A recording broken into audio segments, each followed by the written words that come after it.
This is a podcast by the News Minute, and you are listening to South Central. Hello and welcome to South Central, a TNM podcast where we put the South at the center. I am Dhanya Rajendran, your host. Remember, South Central is a podcast that drops every Friday where we discuss two stories, mostly from southern India, and then we look at the headlines from the South. We have guests joining us every week. So don't forget to make South Central your weekly listen, or rather your weekend listen. And welcome to the show again, Anisha Sheikh, my co-host for the week. For the last time. For the last time, we cannot say, because if I go on leave or Pooja goes on leave, you have to still fill in, right? Yeah, okay, for the current cycle. Yes, but Anisha, you should be super happy that you are actually the co-host for the 50th episode of South Central. That I am actually. So, for people who have been sticking to South Central for 50th episode, thank you very much for that. And for others who have just discovered us, keep discovering, keep listening more. In fact, my colleagues, the CEO of News Laundry and the News Minute, Abhinandan Sekhri and Vignesh Vellore, had been telling me for at least 2-3 years to begin a podcast. Do you know how much work it is? Because we have to decide 2 topics, then look at the guests, then figure out the headlines, research for the topic. So I did not want to do this. For the longest time, I avoided it. But then there was no option out and we started South Central. But I'm glad we did, because I believe we have built a small and nice community of people who write to us, who listen, who watch us on YouTube. So thank you for that. And don't be shy. Do contribute to the South Central Fund. The link is there in the description, because that's how we keep going. In fact, it was because all our listeners, readers pitched in that we could build this studio. The first episodes of South Central, Pooja never used to have a proper mic. And then people started saying that we'll give for Pooja's mic, and they contributed. So do pitch in. It really helps us a lot.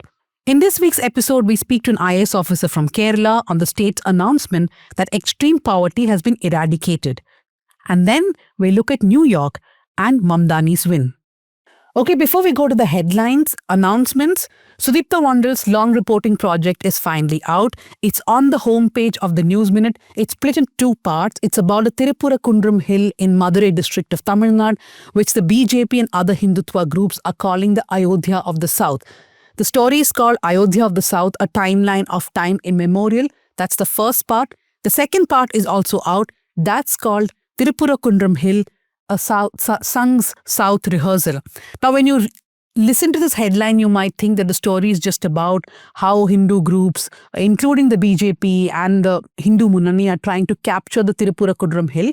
The court, of course, has ruled in favor, at least one judge has ruled in favor of the Hindus. But the story goes beyond that. In fact, Sudipta's story really looks at how the administration, the police and the bureaucrats of Madurai started the first signs of trouble, even when the Hindutva groups had not entered this conversation. So the questions he asks is, why are the police and the administration under the DMK acting like this? Why were they not taken into control? Why were they allowed to do some of these things? There's also a discussion that me and Sudipta had about a story that's also there on TNM's YouTube. Do watch that. Do read the story. It took months and months of reporting. And I also want to thank a TNM subscriber. He doesn't want us to take his name, but he helped Sudipta throughout all his reporting trips. He made sure that we got transport, we got accommodation. Without his help, perhaps the story wouldn't have been possible. So thanks to the TNM subscriber. Now on to the headlines, Anisha. Okay, so we'll start with Kerala. After a 2-year gap, Kerala receives a 92.41 crore from the union government for education. So Kerala's education minister V. Sivankutti has said that the funds were released under Samagra Shiksha Kerala scheme and are part of a 109 crore set of funds approved by the union government for educational purposes. Next, we have cooperative scam allegations rock BJP in Kerala ahead of local body polls. So there's been a spate of alleged cooperative society scams in Kerala, in Thiruvananthapuram, and this has put the BJP on the back foot with local body elections just around the corner. So I just want to just say one thing before you go to the other headlines. In 2021, Harita had done the story. It was called the RSS as a long-term plan in Kerala. It's building local economic communities. So cooperative societies are is one way in which the CPIM had huge control over local economies, right? And they've also been rocked by various financial scandals. So the BJP and the RSS in the last few years have focused on cooperative societies. And they've been building these societies. So Harita's story actually looked at how this is part of that political chessboard of the BJP. So do read that story. The link will be in the description. Yeah. Yeah. Okay, so next we go on to Tamil Nadu. Vijay is CM candidate, will make all the alliance decisions. TVK passes a resolution. So the announcement was made at the TVK General Council meeting, and it comes amid invitations of forming an alliance from the AIADMK, and Vijay has also accused the DMK of hateful propaganda and meaningless slander after the Karur stampede.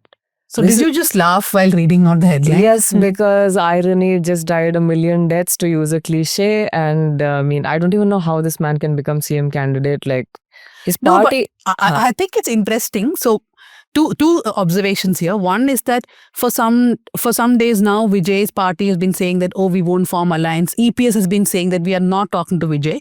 We have been writing in Power Trip that there have been talks. EPS has been talking. EPS or EPS's people have been talking to Vijay's people.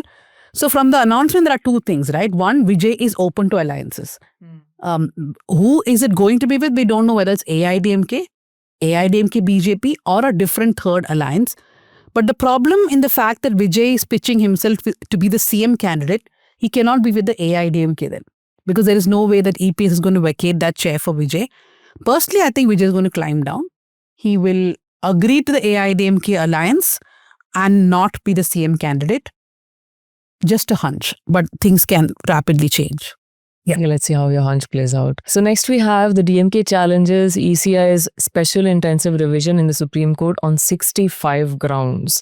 Now this one I'm damn curious to find out how the court is going to look at it.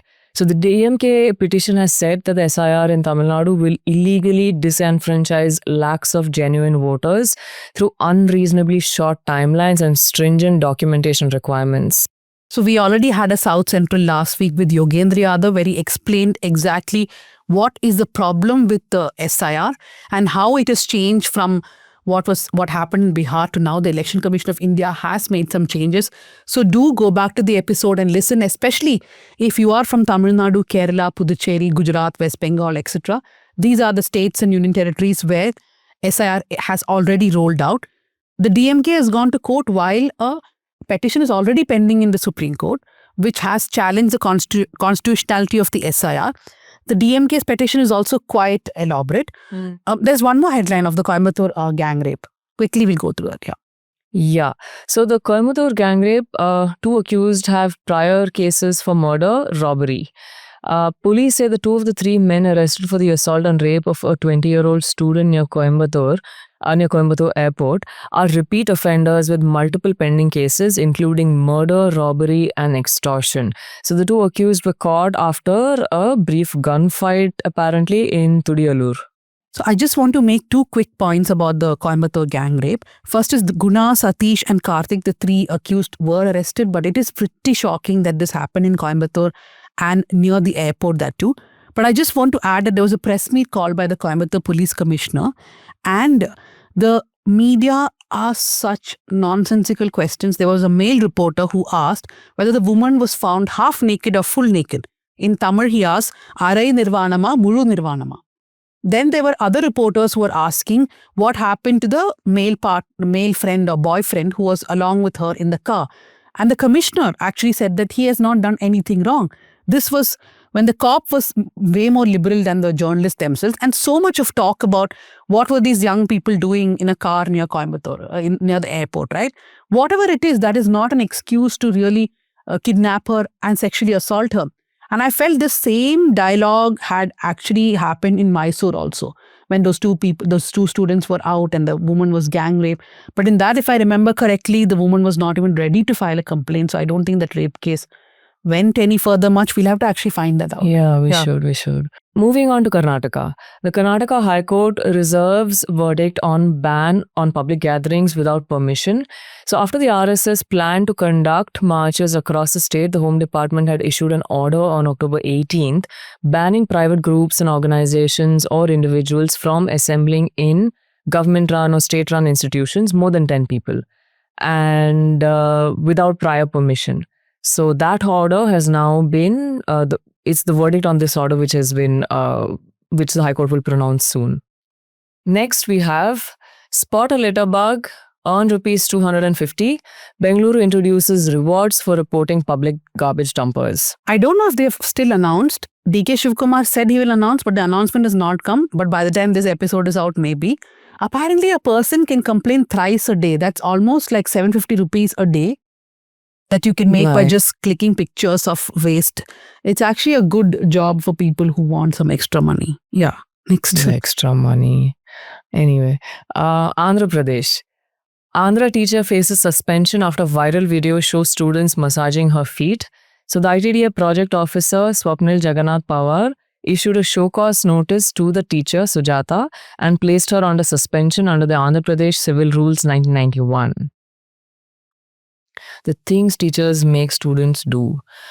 Next, we go on to Telangana. Sigachi blasts. Why no arrests yet? Telangana High Court asks the state police. At least 46 people were killed in the explosion that occurred in Sigachi Industries factory in Sangareddy district on June 29th. Next, we move on to my remarks about Muslims distorted, says Telangana CM. So he's been, Telangana Chief Minister Revanth Reddy has been under attack from the opposition parties and Muslim groups for reportedly stating that Muslims owe their existence to the Congress. I don't know if he said that. I mean, in Hindi, he said something like, "Aap Congress hai to aap hai," something like that. But the English translation of it does sound very But arrogant. Congress hai to aap hai means the other. I it don't means exactly that know what he only, said, right? but I did see the comment. I went and heard the Hindi one. It didn't sound as bad as the English translation did. Anyway, Yeah, sometimes things get lost in translation or aggravated, perhaps. he was actually campaigning at Jubilee Hills where there is a bipole. So now we move on to our star headline for the day. A Brazilian photo appears as 22 voters in Haryana. Rahul Gandhi says lakhs of votes were rigged in the state. Okay, so Rahul Gandhi held his third press meet, I think, Mahadepura, Aland, and this is a H bomb, which is a Haryana bomb. So he said that 25 lakh votes were rigged.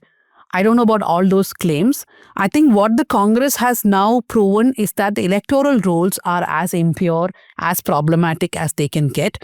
For example, this Brazilian woman, she's actually put out a video yesterday. Her name is Larissa. And she is very amused that her photograph from many years ago has been used. She was 1820. So she's actually telling in Portuguese that, oh, this is my old photo. I don't look like that anymore. I don't know why my photo is being used for a scam. But I saw India Today interviewed one of the women. Her name is Pinky, I think, in whose name was on the Epic ID. That person is real. That person has voted. But somehow, due to some glitch, this Brazilian woman's photo has been used there.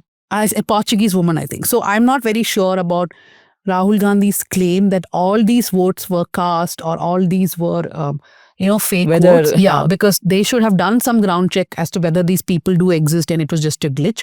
But yes, the Congress has, with its 3 press meets, clearly proven that there is a problem with the electoral rolls. And the Election Commission of India has to accept it. SIR has not been a solution for it. That is our new problem. I was just going to say that SIR is not a solution to fix this problem.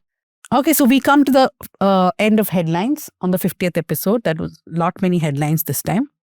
Okay, so this week on South Central, we look at Kerala. The state has declared that it has eradicated extreme poverty, a claim that has drawn admiration, skepticism, and everything in between. On paper, this is no small thing. For almost 4 years, officials in local bodies went door to door, mapping families, holding Gram Sabhas, and building a list of those who fall through every other safety net. The project has been called one of the largest and most detailed state-led attempts to reaching the invisible poor. To discuss more about how Kerala did it, we have joining us Anupama TV, IAS officer. This is something that we normally don't do on South Central. We don't have bureaucrats or politicians joining us, but this is an achievement which really needs to be explained to people as how it was done. So thank you for joining us, Anupama TV. And also joining us from Bengaluru is Professor Freddie Thomas. Freddie Thomas works with the School of Law in Christ University. He's been associated with the SLCU since 2012. His academic interest is in the intersection of economics and law. So I come to you first. How did the Kerala government go about mapping and finding the families who were decided as extremely poor, families or individuals? So when the process started, the state was clear that it will be going in terms of the deprivation, the extent of deprivation. So there were 4 factors which were identified. It was like one was safe shelter, second was income, then food, and then the health care. So out of these 4, certain parameters were fixed which would make somebody undergoing a very serious distress factor. So out of these 4 parameters, what are the specific areas which are making a person most deprived? These were identified and the scores, weightages and all were assigned. And in addition to that, there's some specific vulnerable categories like the tribal population, LGBTQ were also identified as a second and third category, which also face similar deprivation, but because of their particular positioning or the marginalization, they would be given better attention. So these categories were identified based on these distress elements, and that's how an initial list was drawn. Okay, then what happens after the list was drawn? Also, I want to ask that, was the Niti Aayog's index also used while identifying who these families or individuals are? No, it was not like using Niti Aayog's indices or any existing indices. So it was like an independent exercise done by the state. As I said, like the state was clear right from the beginning that for identifying somebody who is extremely poor, somebody who is like losing opportunities to even sustain, that was the major factor that was identified. So that's why like all these 4 categories, each category of distress factor was also specifically framed for this program. And then after once it was framed, the local bodies were given the responsibility of identifying the people. So it was pretty clear that it's gonna be a very democratic process, a participatory process starting from the local body level, but with the participation of all the other stakeholders also involved. So with this participatory approach in mind, the local bodies were assigned the responsibility, or they were assigned to lead the process also. So this participatory process began from the local bodies, which drew an initial list from the existing list already available in the field. Like there are various lists like Antyodaya Anna Yojana list or other vulnerable factors which would be in the field in the form of any list of beneficiaries. All those were pooled. In addition to that, focus groups were also conducted to identify all the people who could be left out in any of the group. Like the people in the locality know about it, and then they were brought together to identify and make the short list. So this the initial list went into multiple processes. Like initial list was then subject to scrutiny by the Gram Sabha, and then enumeration was done, and 20% super check was done, and ultimately it was placed formally before the Gram Sabha, and it got approved as a beneficiary list in the Panchayat Council or the Municipal Council. That's how the process happened. So somebody who was, let's say, a beneficiary of the Anna Yojana, they would still find themselves in this list, or that is not that won't happen? Yeah, it will happen because the base list has people who are otherwise deprived. So out of that, for example, in Antyodaya Anna Yojana, person might be getting food in the form of the ration card and all that. That person might be eligible for food, but that person would still have other distress factors like health benefits, or the shelter was not made available to that particular person. So that would still qualify as a distress factor. I'd like to ask a question. I mean, how does this approach differ from a traditional top-down model and a welfare scheme of identifying beneficiaries? So the next step of this process is the one that differentiates it from the similar schemes and all that. So in this particular process, it was not like a single scheme benefit that was given to the identified beneficiary. Instead, it was a micro plan based approach. And this would be a massive micro plan exercise for each identified family. As I said, through the shortlisting, 64,006 families were identified. And then for each family, a micro plan was prepared, like to identify the specific need. For example, that person doesn't have a safe shelter, or the person has a shelter, but that shelter is like it is very old, and it could be it needs demolition. So that was the extent to which the micro plan process involved. And then through the micro plan exercise, for a person, multiple plans were developed. Like for a person might need attention in multiple areas, like the person needs a health benefit, maybe a health insurance or a surgery, and that person also needs renovation of his house. So that micro plan will ensure that includes all these plans. So it was not a single scheme benefit that was given, but then whatever was identified to be required to get that person out of that extreme poverty, all these factors were included in the master plan. That's where the scheme stands out. So, for example, in a welfare scheme, everybody, like all women would get, say, 2,000 rupees in their account, or everybody gets a free bus. This is very tailored to a person's needs. Somebody needs a house, somebody needs a job. In fact, our colleague Harita had written a story about someone who needed a transplant. So that becomes an organ transplant. So that becomes the first intervention, right? Ms. Anupama, I want to come back to you. If you could just quickly think of a few examples of these personal interventions. But while I give that time, I'll go to Professor Freddy. Professor, you have written about how Kerala's approach has been very different. I want to just repeat Anisha's question to you.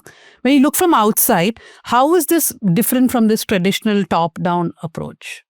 I think the reason why the state was able to do this was because of Kerala's long tradition of grassroots democracy and grassroots and participatory planning, which dates back to some of the initiatives that the state has taken in the form of let's say Jana Pangalita Paddhati. I think it's somewhere in the mid 1990s where this was initiated. Then of course the much touted Kudumbashree program, which started as a as a women's collective. It was a measure to lift women out of poverty. As a women self-help group who were given micro credits, and then they were encouraged to undertake sustainable livelihoods. So all these played into this, and what makes the Kerala model different is that you look at people not you don't treat people just as beneficiaries, but you make them feel like they are partnering in development, and this ensure that welfare is not just a handout that you get regularly. It is something that allows you or makes you capable to enhance your to a long-term reliance. So you're not going to be dependent on welfare forever. Once you have the ability to, that's why I've also borrowed a term which is a safety trampoline from the former Prime Minister of Singapore. So we look at welfare not just as a safety net, but as a safety trampoline, which helps people to sort of assimilate the benefits of welfare for some time, and that should enable them to break out of the shackles of poverty and other forms of deprivation that Ms. Anupama referred to. Ms. Anupama, you can tell us a few examples that comes to your mind of this, tailoring that you did for individual needs.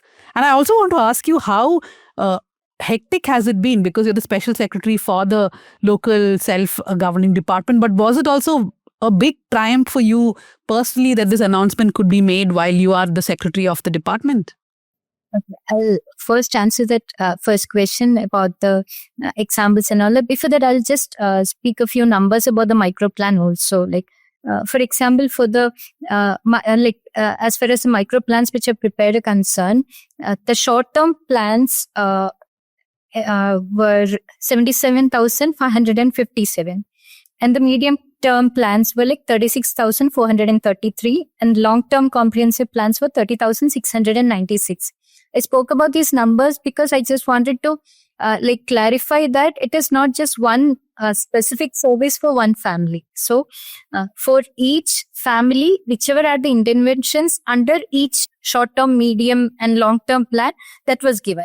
And I'll there are many examples under each category, but then I'll speak about certain things that we handled in the last few days. For example, there are people who are landless, but then they have some piece of land somewhere, but it is like 1 cent of land. So that person has a piece of land, but that 1 cent of land is not sufficient to construct a house. So that's a very specific case. So that person is not called it's not a so-called landless person, but at the same time, he's that land is not sufficient for a house. So it is almost equal to a landless case.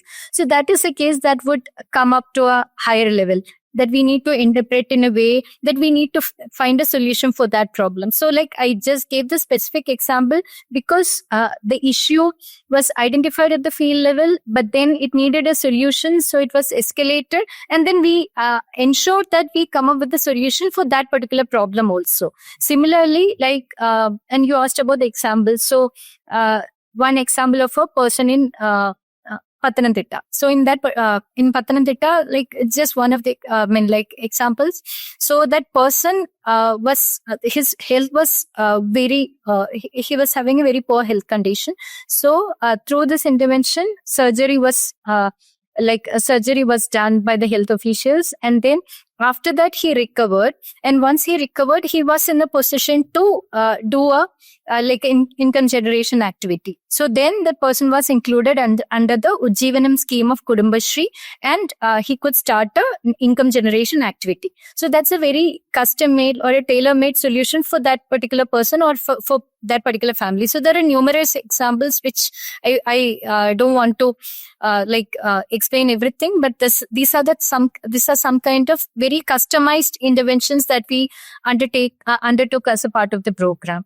And as far as the volume of the work is concerned, it was not the work was not concentrated at the government level. It all started from the local body level. And at the local body level, the local body president, secretary, and all the officials and the public representatives, they together ensured that there is a coordination of all the stakeholders involved. For example, for the Life Mission house that is to be given, so that is a panchayat's specific activity. But for a health service, it is that health center is a transport institution for the panchayat, but then there is a medical officer from the health department which is involved.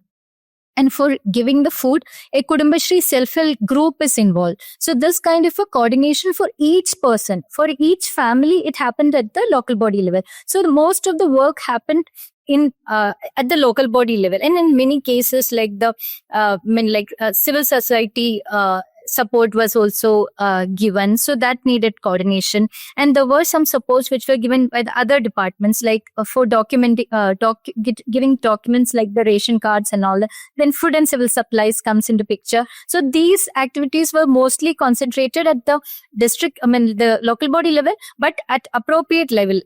For example, at the district level, under the leadership of district collector and the district panchayat level, district panchayat president's level, there was a level of coordination, frequent reviews and all to sort out the issues that got escalated up to the district level.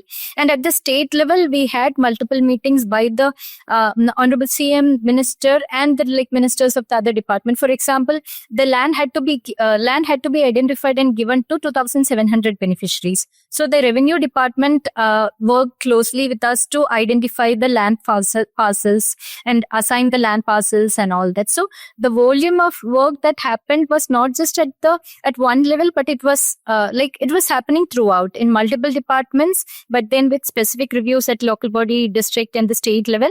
And as far as the government is concerned, or the LSGD department was concerned, like last few days were really hectic because there were cases which were coming up. We gave a solution, but then that was not a sustainable solution. So we had to relook at the approach for some specific case and all that. So and then we did like a check and a super check of the cases, and then we identify certain cases where the service was given, but that was not adequate. So we had to rethink or give a different service, or different stakeholder had to be brought in. So that kind of a micro level work also had to happen in last few months.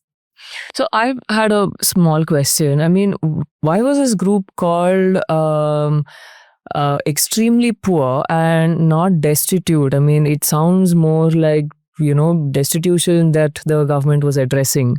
Okay. So the state already had the Agadi Rahita Keralam program. So, and then 2017, this project was revamped. The Ashriya project had an additional element which was implemented in the form of Agadi Rahita Keralam campaign. So Destitute Free Kerala campaign. So this program was already undergoing in the state, and then when this extreme poor eradication program was launched, it was supposed to be a more micro level program based on these categories. So this I think I joined much later, but I believe that the spirit was that we already had that program running, and they were already receiving the benefits under the Agadi Rahita Keralam program. So under these, there will be a different set of beneficiaries who needed micro level addressing.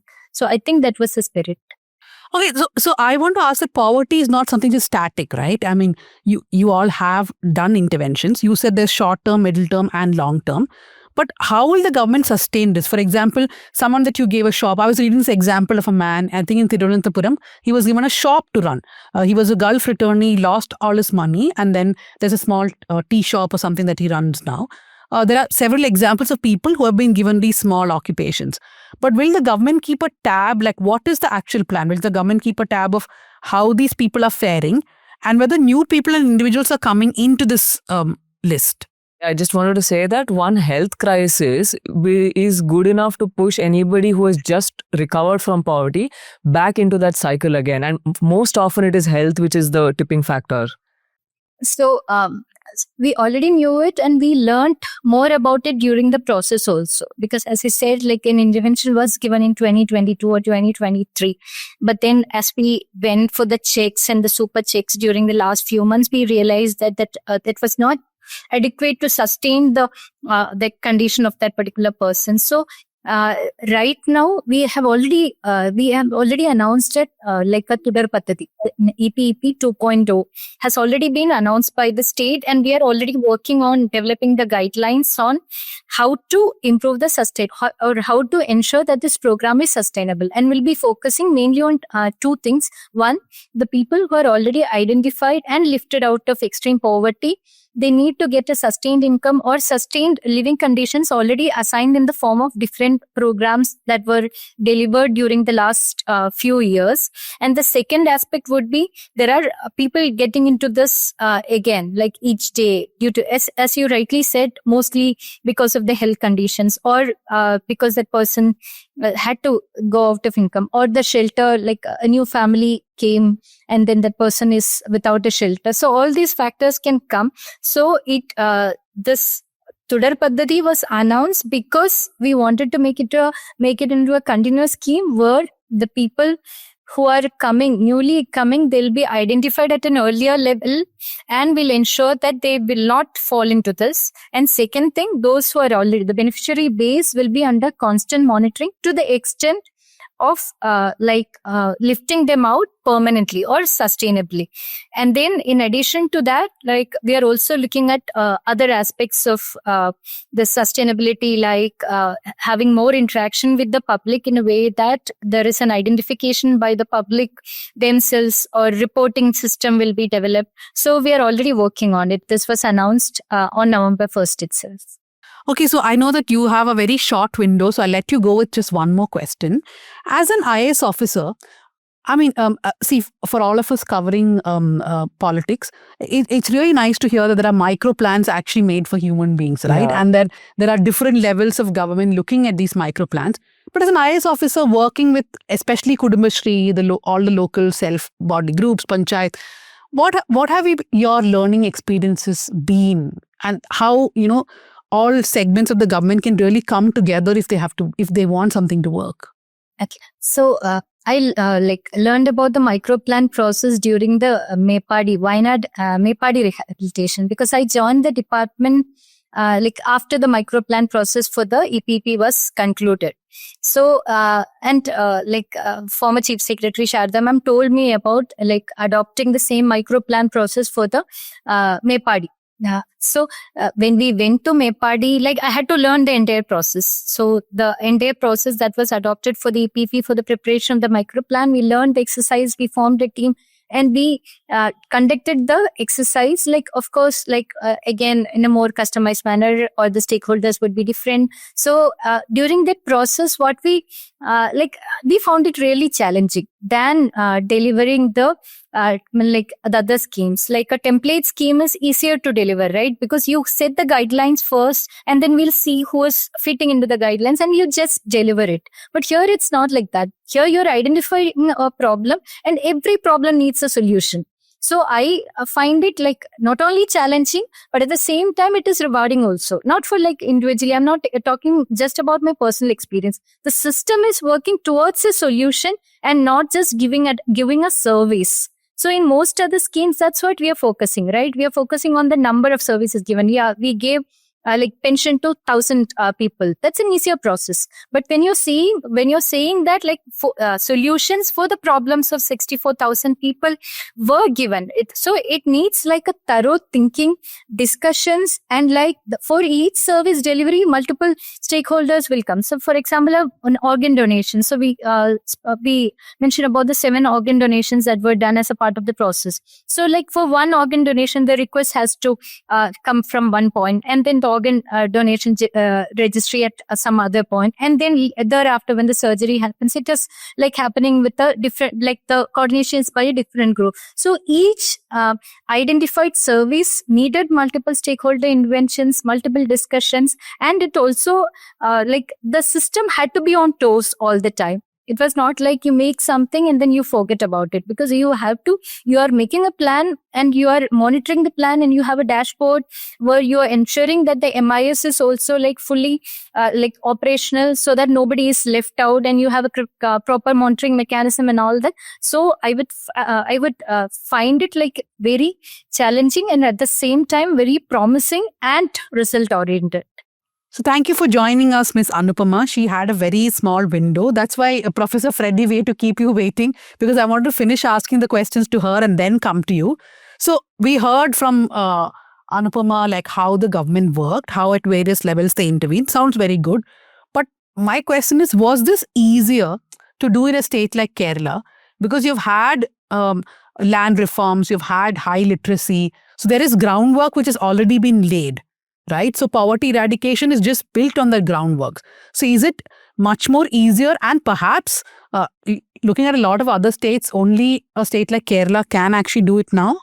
Well, I wouldn't think it was an easy process. I know much of the groundwork has been already completed. You rightly mentioned about, the kind of social reformation movements that Kerala has witnessed over the last, it was a 5 or 6 decade long process.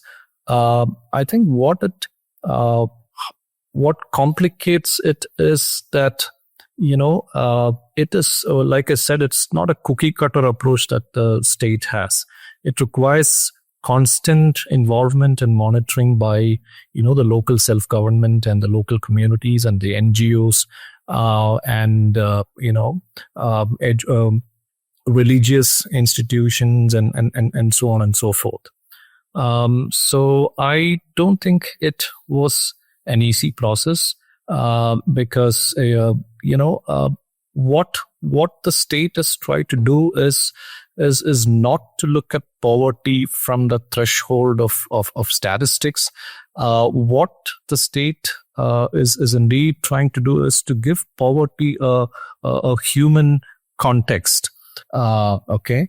And it is approaching this in strictly human terms. So I think that makes the process slightly complicated. And what is required is concerted efforts, good strategies, and not just this. You also need a constant monitoring mechanism, and you need to also ensure that the outcomes are met in the way they are designed to be. I think it is not an easy process. And we did talk about how to sustain this, right? And she was saying that they have this EPEP part 2. But do you think that it's easy for a government to actually sustain something like this over a long time? Because governments change, people change. That's another issue of governance in India. Though there's an announcement made now that everybody who could have been classified as extremely poor. Also, I did not ask Anupama about the fact that there are tribal groups, etc., who have said that. Criticized. Yeah, because she's a IS officer, and it's not like getting a politician, right? Where you can ask these questions. Also, you can't ask political controversies much. I mean, that's what I told her. But I want to ask you that there has been this criticism that tribal groups were not taken into consideration. There are people who are landless. So one, of course, is it sustainable? And second, what about this criticism from tribal groups, etc.? See, I think it is sustainable, provided the state takes some proactive steps. In the case of Kerala, for example, we need to sort of shore up our state's finances. There needs to be sustained, economic dynamism in the state, right? There has to be focus on productive employment. There's a lot of work that needs to be done on reviving economic resilience in the state. Shore up the MSME sector in Kerala. And then, of course, we have a large pool of educated workforce. So we need to sort of leverage that or tap into that potential. We need to think of, more of knowledge-based industries. I mean, it's a known fact that we are known for, out-migration, and a more recent phenomenon, I'm sure you're aware that a lot of, youngsters are leaving the state in search of better opportunities and higher education and so on and so forth. Yeah, so for this to be sustainable, there has to be a lot of backup efforts by the state in some of the things that I've just mentioned. And not to mention, I mean, it is very important that you look at, generating different sources of revenue, because in whatever the state is doing now, we don't have a lot of elbow space. Our fiscals are really strained. So we need to look at, more revenue or innovative ways of generating, revenues. And all said and done, we also, there is a scope of improving public delivery, systems in the state, right? And I would think that, I mean, for all that the state has done so far to identify, the poorest of the poor, it would really help if we have, some sort of a third party, objective evaluation of what the state has done, because I would really love to see the details of the program, right?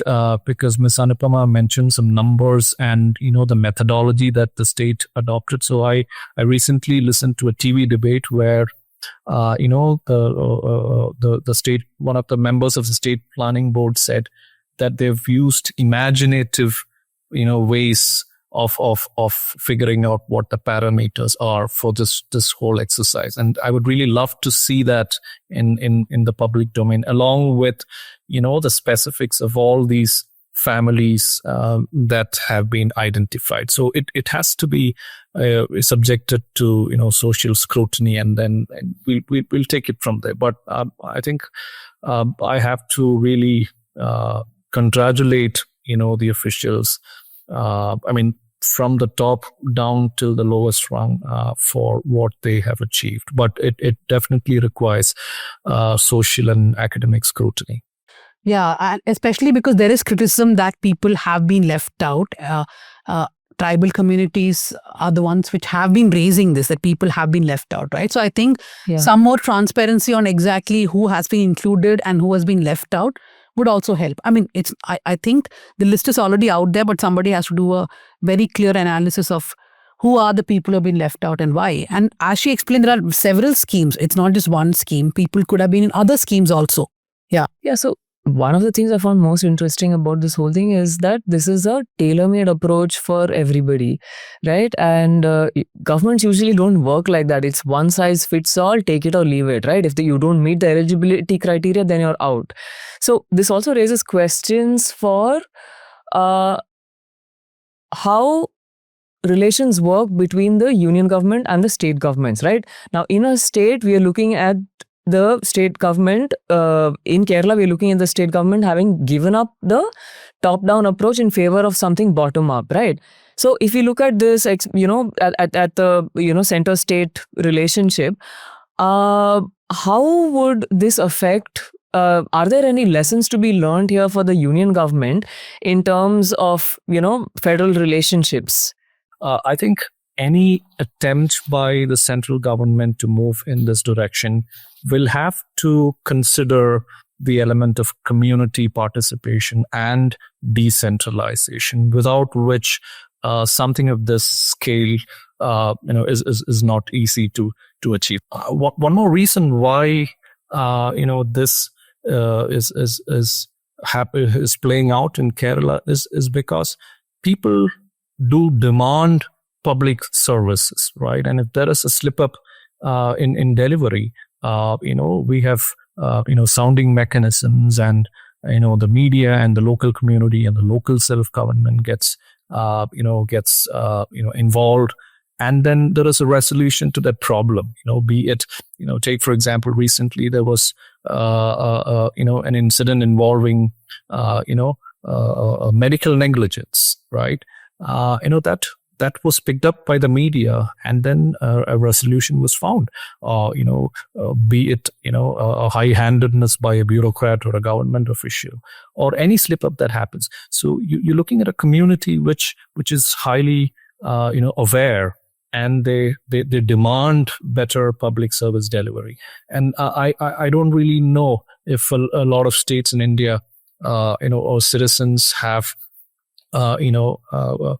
have the inclination to do that. Okay, so I particularly can quote examples of Tamil Nadu and Maharashtra in this context, and these are some of the states. At least research tells us that people demand better public service delivery, and all these states, if you also see, have witnessed large scale social reformation movements, not just in Kerala. So that almost sounds like you're saying that, when you talked earlier about the community participation and decentralization, you almost sounded like as if you're making a case for greater control over resources at the state level. Because like, as you pointed out, people demand better delivery of services, and they can only do it with their local representatives, right? If I can go and ask my panchayat member why they didn't do something for me. I can ask my MLA, but I may not always be able to ask a bureaucrat sitting somewhere in Delhi, right? Why my services are not being delivered to me. Also, the point that you made about the federal structure, I think one criticism for the union government has been that they give money. Like there was this minister who was telling me there's some scheme under the union government for construction of wells. and there's a specification for the construction of the well. Yeah. And the minister was telling me in a southern state, we don't construct that kind. And the money will be only given if specifications are met. So the union government has to learn from this, that boss, give money, but let the states decide as to how to utilize it and let them have their own schemes, because every state, forget every state, every district in every state has very different demands. Thank you for joining us. This is the 50th episode of South Central, by the way, Professor Freddy. So this is a special episode for us, and thank you for joining us here on that. Thank you for having me here. Thank you. So this week on South Central, we are going to look at a political moment outside South India, outside India, that has caused quite a storm within India and elsewhere in the world.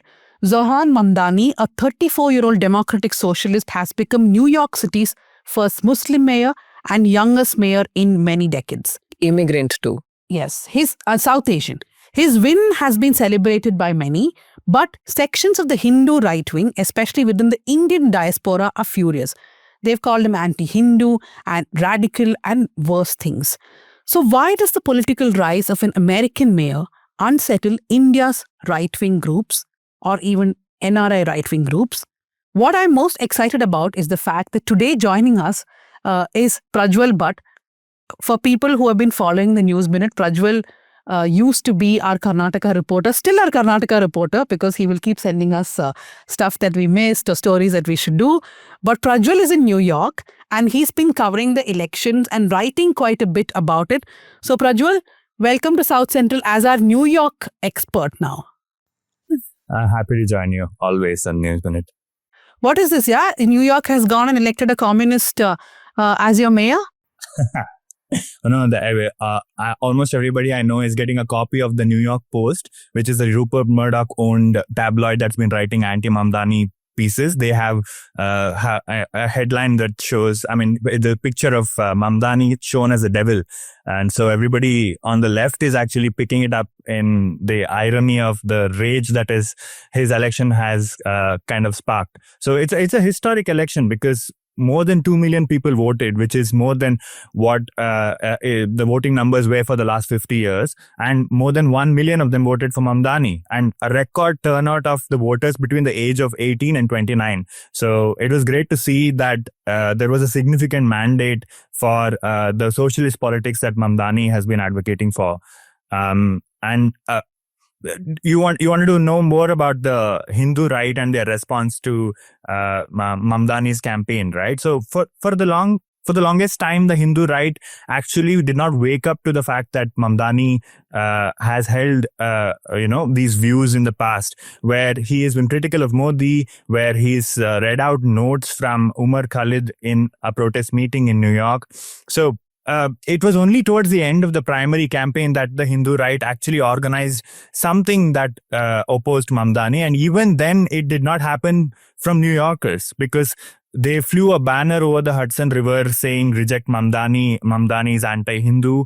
But apart from that, there were no real people coming forward and holding any kind of rally opposing Mamdani. So unlike other US cities where there is a big Indian diaspora, New York is a very different city in that the South Asian diaspora is very much Indian, Nepali, Pakistani, Bangladeshi. So it's not just the Indian diaspora here. And actually the small pockets where there is an Indian diaspora, where there's a small number of Gujaratis and Malayalis living, that has actually voted in favor of Mamdani in yesterday's results. If I was going through the neighborhood level voting data just before we got on this. What, Gujaratis have voted for Mamdani?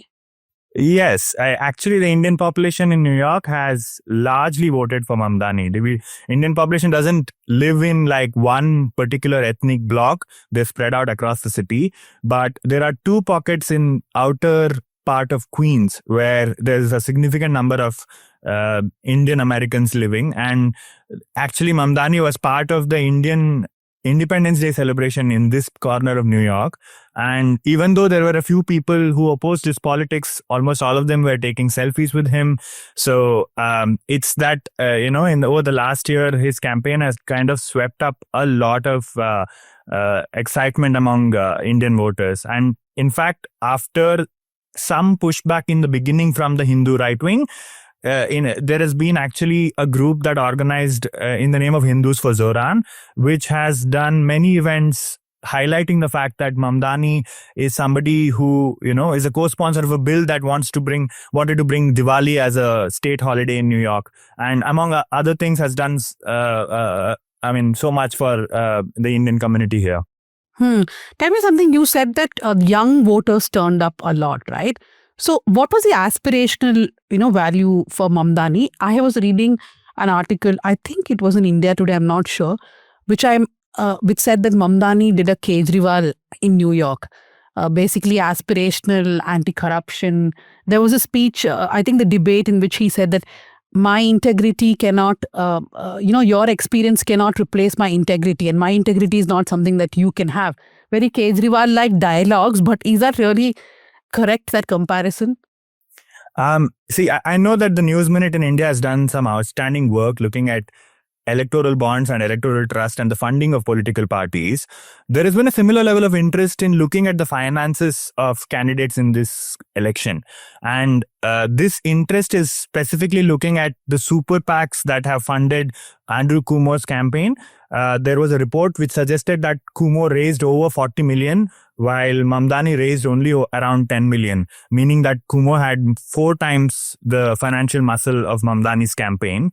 But and people are paying attention to the fact that the billionaire class is, organizing themselves and taking politics away from them. So, and one of the good things about New York, which I don't know if it exists in many different countries, is there is a matching funds program, which means that if you join the program, the city gives you $8 for every dollar that you raise from small donors, up to a certain limit. So, initially, Mamdani, if he raises imagine Mamdani raises $100 from a small donor, the city adds $800 on top of it and making it a total of $900 for his campaign. So this gave him a head start to kind of start competing with billionaire-backed candidates like Cuomo, who eased into the race, being the front runner with 33%, already favoring him for the mayor, and somebody who had the name recognition of being, governor in the past. So it's, and people have paid attention to the fact that billionaires are, taking away politics from their hands by pumping money into certain candidates. So there's been a lot of discussion into the fact that Mamdani is somebody who has raised money from very diverse sources from small donors. But is that all aspirational? Coming back to the question, for young people, what is the pull? I mean, the city is expensive, and Mamdani's core campaign was basically social democracy. So access to childcare, freer and more abundant public transport, some state interventions in the economy. Mamdani is suggesting that the city run grocery stores. So even, and Mamdani did amazingly well in the middle band of the income bracket, which is between people earning between 60,000 and 150,000 in New York in the primary. In the general election, he's also done well amongst the poorer populations in New York. What we can see is that even if you earn 60,000 in this city, then the life is actually hard. You're struggling on that amount because rent is so high, because childcare is so high, because transit costs are so high. So for 2 million people to turn out and vote, and for 1 million to vote for Mamdani, they must have aspired and come for something. And Mamdani had a campaign that was for something and was positive. And Cuomo's campaign was, in fact, mostly anti-Mamdani and did not really have plans for how he can alleviate costs in New York City. So while Prajwal was speaking about billionaires, I was thinking here, having a billionaire close to you politically is not a problem at all, I guess, considering how the BJP has been functioning over the last few years. And there's been a list out by RSF, the Reporters Sans Frontiers, last week, which called, it's a list of news predators. I don't know if they had it before. It's basically people who work against mainstream media, who make sure they file cases or they try to smother freedom of expression. And guess who featured on the list from India? Gautam Adani. Not surprising. Yeah. So here remember all the ruckus in India during the Lok Sabha election when Rahul Gandhi suggested taxing the rich more. And there were so many discussions about it, right? Did that happen in New York too? See, the Mamdani's plan for all of these socialist policies is basically to tax the ultra rich in New York.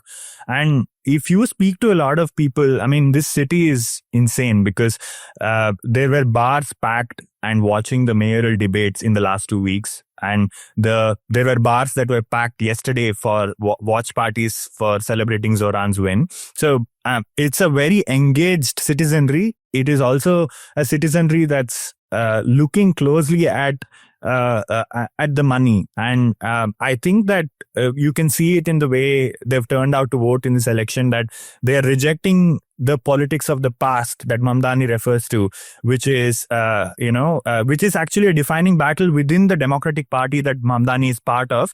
The socialist wing is pitted against more centrist, more liberal. When you use the word liberal in America, it means more centrist candidates. So it's pitted them against each other, and it is the main question is how to respond to Trump and populist conservatism, and how the Democratic Party can articulate a response to this over the next 3 years. That's the rest of the Trump regime. So, okay, I have one question. I mean, Mamdani has been criticized a lot for some of his financial proposals as well. What is the commentary like over there in terms of how feasible it is to actually deliver on whatever he's been promising? I mean, rent control is one. And if I understand, if I've got this right, I mean, the mayor of New York, has a lot more power in terms of collecting setting tax policies, basically, right? So they have a lot more financial control over their resources, raising and then distribution of resources. So how do you think, what is the commentary like on how feasible it actually is? I mean, apart from the bad shit stuff that, people have been saying about him. See, the rent freeze plan that he has is the most easily accessible thing for him as a mayor, because the rent freeze is actually decided by the Rent Guidelines Board, and the mayor appoints the people to the Rent Guidelines Board. So I think that the fact that the mayor has such a power to decide the Rent Guidelines Board, and voters are aware of that, of course. So that is something that he can easily implement once he comes to power on January 1st. But what will be more difficult is where he needs to work with the governor. The governor actually did not endorse Mamdani soon as he won the primary in June.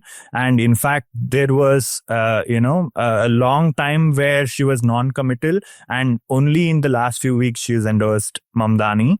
So he has to work with the state assembly that he's a part of now in Albany to try and get funds out and implement the policies that he wants to that he has proposed. But apart from the rent freeze, it's going to be a battle because but the heartening thing is he's got a 50% mandate, which will help in these battles. So I was actually reading two interesting articles after Mamdani's win. One was by the New York Times, and I was thinking how different it is from a lot of Indian politicians. So New York Times says that Mamdani was more conciliatory in his tone before the elections, which is he was saying, okay, we will perhaps sit on the table, even if it's about taxing ultra-rich. But the moment he won, he has shed that tone. He's now saying that, look, me taxing the ultra-rich is about fairness, which basically is a tone that I'm going to go ahead with it, right? In India, did you listen to his speech? Yeah. My God. I want him to be Bangalore's mayor. We don't have, we need elections here first. Bangalore's mayor, but with more powers to actually do something about local governance. We don't have elections yet. But no, the point is, so here, it's almost the opposite, right? You have people making all these claims in their manifestos. Take the Congress here, for example. For 5 things I can name now itself, which they said in their manifesto, which sounded there was revolutionary, rebellious, and nothing word of it. Nothing has come, yeah. So it's like they've delivered on the guarantees, but the rest of it is just gone to down the drain. Imagine this guy is just flipping that narrative, right? You are more softer before your during your campaign, and then you shed the conciliatory tone. That was one article I read, which I thought was interesting. The second one was on foreign policy, where they were saying that Mamdani has not spoken a lot about Israel, Palestine, and things like that during his campaign. He has said here and there, but he's not made it a subject of conversation because the election is not about that, right? Though there was a concerted effort to make it about his Muslim identity, what is his take on Jews, on Israel, Palestine, etc. But foreign policy says that because of New York's global profile, Mamdani cannot now stay away from the subnational diplomacy is what foreign policy calls it. So because New York is so powerful and Mamdani being its mayor, what he feels about such an international issue will now play out in the global dialogue. So, what I found interesting in his speech yesterday is that he's been talking about Palestinians during his campaign, but in his winning speech, he talked about how New York would unite to fight anti-Semitism. And then he was saying he's proud to Muslim, unapologetic about it also, but he doesn't talk he does talk about Islamophobia and so on. But then suddenly Palestine goes like missing from the narrative. I don't know if that is strange or signaling Prajwal, or we something. of course don't follow it as much as you do. So tell us. Yeah. No, I mean, the thing that struck when you were talking about this is the fact that we have a mayoral candidate like Zohran Mamdani, who represents within mainstream politics a big shift. In the last 2 years, you wouldn't think it's possible that someone like him would become the mayor.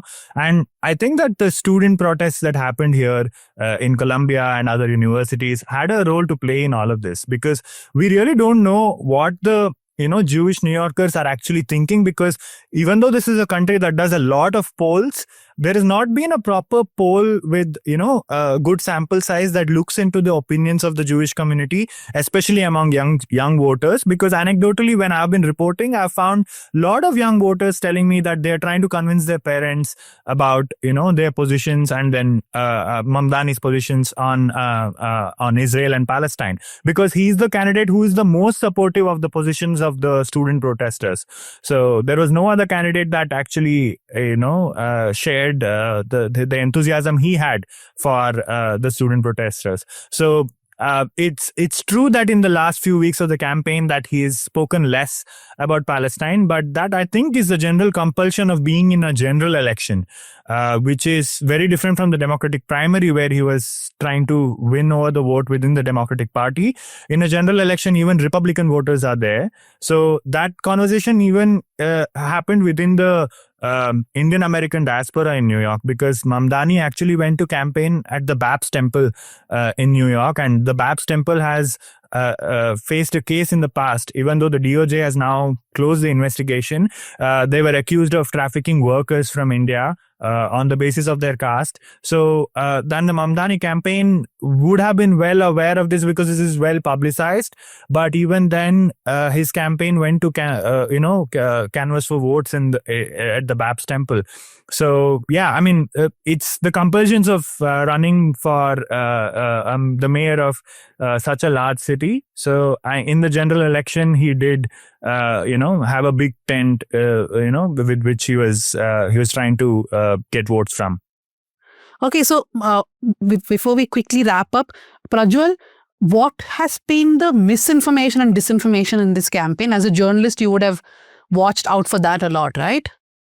Yes, I mean, the Islamophobia in the campaign has been recorded, and the fact that so much of the rhetoric against Mamdani just turned to his religious identity, even though he has never played up his religious identity until very recently. In the first press conference he did was when he talked about Islamophobia and the feeling of being a Muslim in New York post 9/11, and being hesitant to engage in politics. So and also you've seen outlets like the New York Post, which has run consistent stories. Some of it, it's difficult to say, where they've sourced the information from.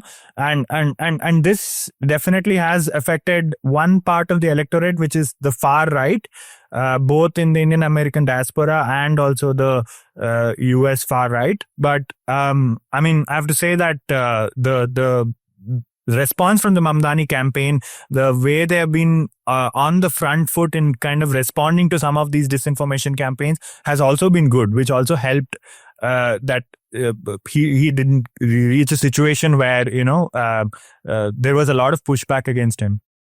Okay. Thank you, Prajwal, for that. I realized that we introduced Prajwal as if he's just sitting in the studio. Prajwal is a journalist who worked with the News Minute primarily. The first person to ever get me a criminal defamation case, and I had to go to court to get bail. But that's not introduction. Prajwal is a winner for two Ramnath Goenka awards, one for political reporting. Thank you, Prajwal, for joining us here. Wait, hold on, wait. Thank you. Oh, ಯಾವಾಗ ವಾಪಸ್ ಬರ್ತಾ ಇದೀಯಾ? ಅಲ್ಲೇ settle ಆಗ? I'm there in December, but permanently I don't know yet. Okay. So thank you, Prajwal, for joining us. Okay, so since it's the 50th episode of South Central, I had said that I will read out a few letters. So Bhuvan just told me that it's not technically 50. We had done 3 or 4 hafta combined. So I have been doing South Central for more than a year. I just realized that. Yeah. Wow, to me and to Pooja. Pooja especially because she also has to do Let Me Explain. And Pooja's back next week for Let Me Explain and South Central. Yeah, so I'll quickly read a few letters and you should write to us southcentral@thenewsminute.com. I do reply to all letters, mostly in my mind, and sometimes I do type it out. So the first one is from Parinita. Parinita says, Dear Danya, I came to TNM and News Laundry rather late. I started watching and listening to you from the last 2 years, and I'm very, very glad that news like yours exists in these times. It gives me a great deal of hope that we can survive these times and survive it by speaking truth to power. I like South Central for several reasons, for its focus on the south of India and the detailed granular reporting of events in the south. For the research that goes into your reports, I have to say today my research was poor, and also I was sleepy because we are recording at 8 in the morning and I am not a morning person, neither is Anisha. No, I am fine, but I didn't have coffee, so... Yeah, but because Anupama was agreeable only to come at this time, she's also very busy. We had to do it in the morning. And Prajwal is in New York, of course. Okay, so Parinita says that I especially liked your reporting on Kiradi and Pooja Prasanna's visit to the site. Your report on Kiradi, while being informative, was also nuanced, complex and lucid analysis of the politics. If you haven't watched it, watch it. It's on YouTube. With regards to the structure of South Central, I like the length of your newscast because it allows for a slow unraveling of the event. The dialogue is left open-ended because subscriber responses and suggestions are actively solicited. And such a dialogue is the most democratic way in which speech can be constructed. Thank you. So I guess the length is something which I've kept debating, whether it should be shorter, longer. People keep having different opinions, but now I've sort of keeping it to 1 hour 15 minutes, 1 hour 20 minutes, and nobody has complained. I think they put on that 1.5, 2, etc. and listen to it. Have you ever listened to yourself on 1.5 or 2? I haven't listened to myself for the last couple of episodes, which You I should do. Then you will understand how to talk and how not to talk. Yes. The next letter is from Vijayendra Kadalabel. It's a short letter. He says, your work is good and important. Of course, very brave as well. It is sad that we use these words to describe what every journalist should be doing. But it is what it is. Continue the good work and all the very best for the next phase of South Central. Actually, it's true, right?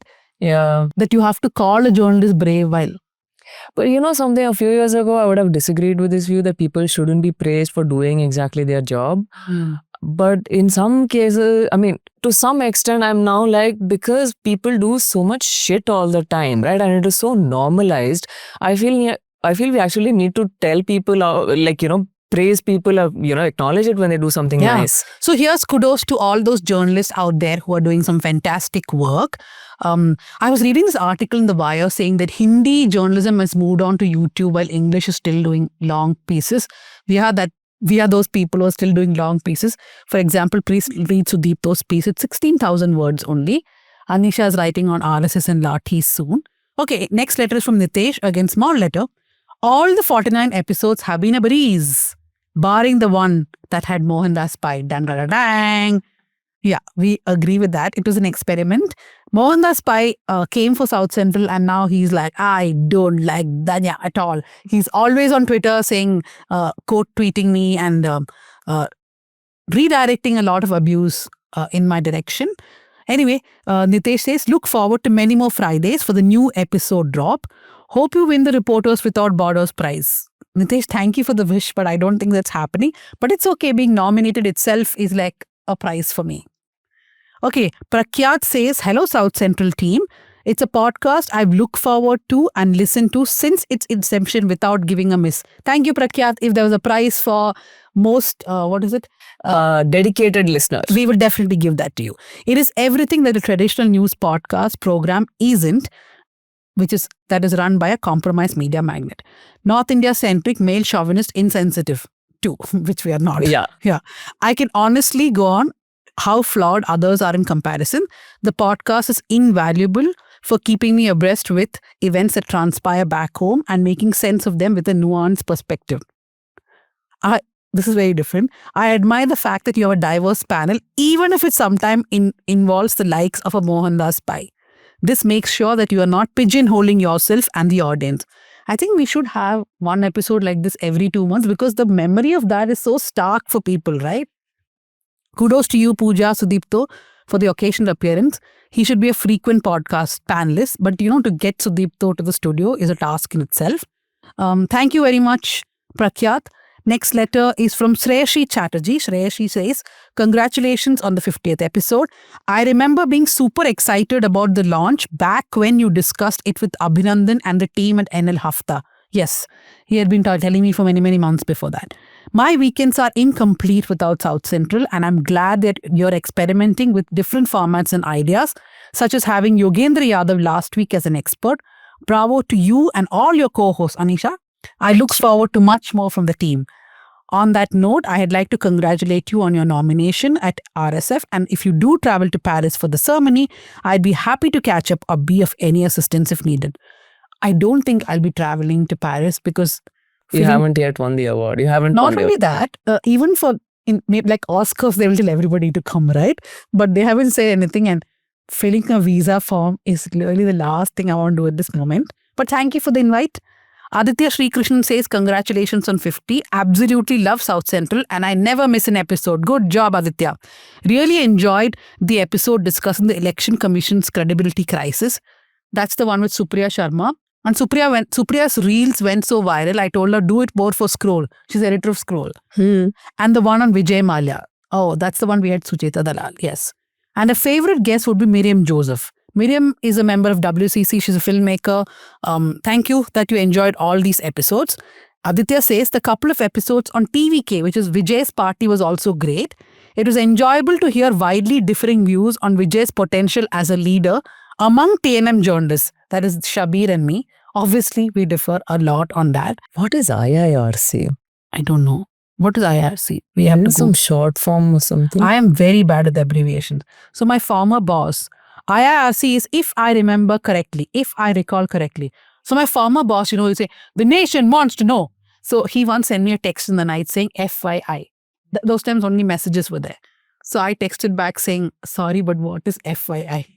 He was so angry with me saying, are you making fun of me? I said, no, I genuinely do not understand abbreviations.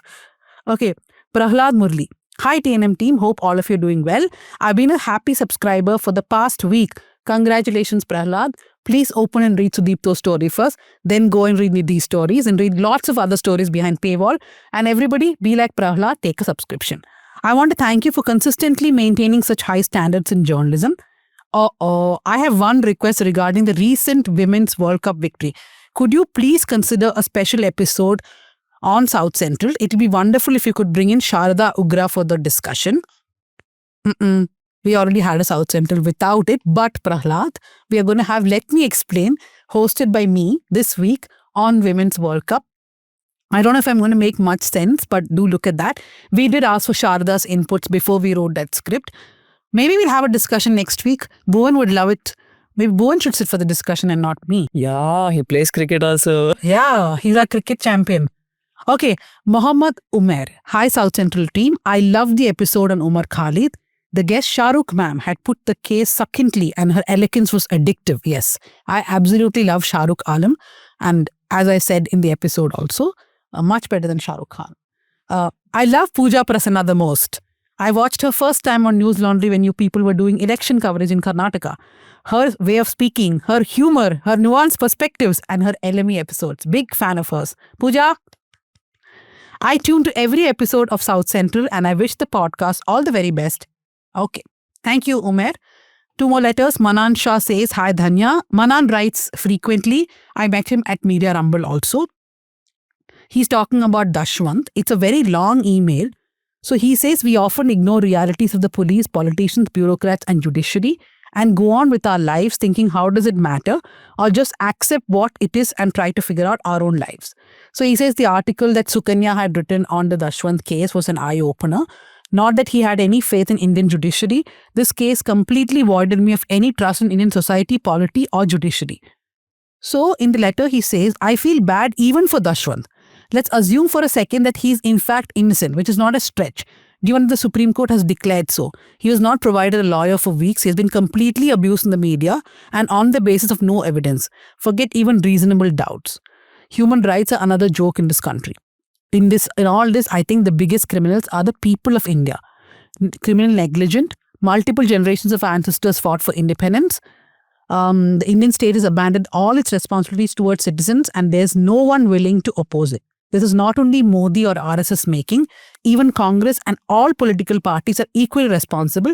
Modi just happened to consolidate it. So lots of thoughts put into one email, Manan. I don't want to talk about whether Dashwant was innocent or not because I have very strong beliefs about it, which I don't think is fair to thrust on the listeners. But yeah, I think being complicit is a problem not just for the Indian public, it is a problem for the Indian media also. In fact, I tell my colleagues here, anybody who's been working for 3-4 years, that the moment you stop feeling outraged about anything, that means you've become cynical. And this is not the job for you. You have to leave. You have to feel outrage each time. Yes, it is a lot of, energy that you have to use, a lot of emotions, but this job calls for it, right? Same, I think, applies for citizens. I would like to say that, to Manan that, okay, don't give up faith so easily. I thought you were going to tell me that you don't feel outraged anymore. No. I feel outraged all the time. I just keep quiet about it. You shouldn't. Okay, finally, I'll read a letter, very, very critical, by Arvind Tyagarajan. Arvind writes long critical letters and I meet him in person and I explain to him because I can't write back long emails. He's a subscriber for a long time. He is criticizing the episode on the movie thing, which you are also there with Shiv Sundar, about how the tickets for the movies have to be curtailed, right? The ticket prices. He said the conversation becomes intellectually poor. One doesn't need a shouting match. But the conversations become intellectually poor when so many obvious rebuttals go missing on a topic as broad as cinemas. The episode once again missed having a panelist in favor of the government keeping its hands off from fixing prices. See, in my defense, one of the panelists who we invited, I thought that he would perhaps talk about tickets not being so low, the producer, but then he didn't. He was also as communist as anybody could get. In my defense, Arvind, if you take it or not. So Arvind is saying that comparing Karnataka and Tamil Nadu is like apples and oranges when it comes to movie culture. The government in Tamil Nadu since independence has been a primary stakeholder of its state cinema. It is not as black and white as the Tamil audience care for its movie-going. Tamil Nadu governments care for its movie-going audience. He says ticket pricing is not set in isolation. It's a function of the overall arrangement between producers, distributors and theatre owners. If they set the price too high, they shall miss out an audience. Basically, posh multiplexes in Bangalore are selling Kantara tickets for the first day at $350 or $400. Since single theatres are selling first day shows at 250 rupees, I worry why this was even a topic. He's like, why is this even a topic for South Central? Because entertainment is a fundamental right, and it was the UN had some commission in the 1980s which also upheld the same thing. Oh, he's going to write, Arvind, please write to Anisha at thenewsminute.com. Anyway, Arvind's final thing, which I agree with, I urge you to have different voices on your podcast for the podcast's sake. As a subscriber, I already know what you both have to say on various topics. What? I'm going to really surprise you, Arvind, next time by saying something very different from what you imagine I will say. I want tickets to be 1,000 rupees. I'd like the podcast to become richer through civil exchange of a variety of ideas, especially with those whom you may not agree with necessarily. I take that feedback very, very seriously, and trust me, I keep thinking of people, but the civil conversation is the problem. The lying is the problem. Now, when you lie, this conversation cannot become civil after a point of time. But I will try my best, Arvind. And he has a small note for me. If you want to watch Oppenheimer, which I had mentioned in the episode, you're already an elite in our country. Forget the pricing. But he has a point. Yeah, but like final take by Arvind. Thank you very much, everyone, for all the letters. Thank you for listening to South Central. We hope we will reach 100 episodes, 150 episodes, etc. But nothing is possible without our subscribers pitching in. So do become a subscriber or contribute to any of the reporting funds. Thank you to Bhuvan Malik, our producer, who has given shape to South Central, who very patiently sits and tells me how to change things. Sometimes I may listen, sometimes I may not, but Bhuvan is very consistent and if you've met Bhuvan, very peaceful. He will not say anything loudly, but there will be that smirk and smile when he's giving you a suggestion. Yeah, it's still there on his face as he's watching us. Thank you, Ajay, who is our dedicated production assistant for putting together the studio all the time. Thank you, Jasim Ali, who has listened to my sound multiple times every week when he's editing this. Pooja Prasanna, who's not here. Leena Raghunath, our first co-host, who had to leave the show because she joined Himal Mag. Thank you to Yana, Sukanya Shaji, and Maria Teresa Raju, who used to be the ears of this show. Thank you everyone for listening in. Till next week. Okay, so before we say the final goodbye, recommendations very quickly. So this is something which I strongly recommend. This is a book which is titled Accelerating India's Development, a State-Led Roadmap for Effective Governance by Karthik Muralidharan. I think it's a must read for every bureaucrat, every politician, and everyone who is involved in public policy making in India. It's a real eye opener. It just came out this year in the month of March. So I highly recommend this book for anybody who has interest in public policy in India. And a couple of other books which I found interesting, which is Breaking the Mold by Raghuram Rajan, Reimagining India's Economic Future, a fantastic read. And again, another one which is very relevant for today's discussion. Again, another book by Dr. Raghuram Rajan, which is The Third Pillar, How Markets and the State Leave the Community Behind. I think this would be my recommendations, and these are all very recent books. So those are my to read lists. My recommendation is a book called The Anthropologist. I'm just reading this now. It's about young adults who move to a foreign city, which is very much applicable for me, and set against the backdrop of apartment hunting and daily life in the foreign city. So yeah, I mean, I'm yet to get through it, but it's been good so far. I have this recommendation. I knew about this case, but I've never heard the podcast. Seema Chishti of The Wire, she heard my recommendation from the Tortoise podcast about that crime podcast about the teacher who was in love or who had sex with a teenager. So she told me to listen to the serial The Alibi, which is Adnan Shah's case. It's covered a lot. It's an old podcast, 2014 podcast done by New York Times. I'm hooked to it. It's got 12 episodes. I finished 6 now. It had 350 million downloads, that podcast. That podcast started the Innocence Project, which basically looks at people who are convicted and how they're innocent. It's really fantastic. In fact, the journalist who did that was nominated as one of Time Magazine's 150 most powerful people in the world. So you should listen to that podcast. Yeah, Anisha, what is your recommendation? Nothing even a fraction as heavy. I was listening to this artist called Leela Aiki this morning. She's super cool, and I would urge everybody to listen to her music. It brings to mind summer as we head into winter. I hate winter. So yeah, hope. What? You want to remember summer? Yeah, man. I like summer. I like heat and humidity. Okay. So that's all on this week's South Central. Come back for the next episode.